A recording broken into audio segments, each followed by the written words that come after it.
La vérité est-elle toujours convaincante ?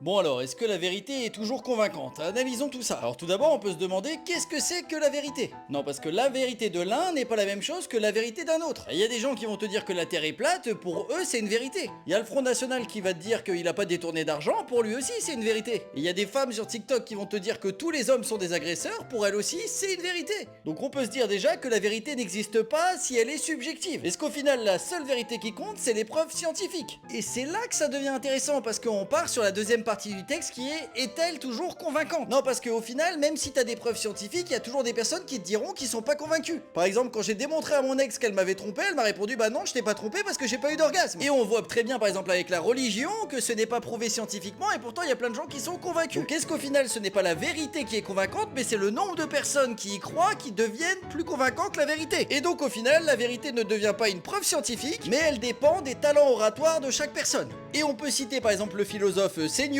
qui a déterminé que sa vérité c'est de dire que quel que soit le problème, eh ben c'est de la faute aux Arabes.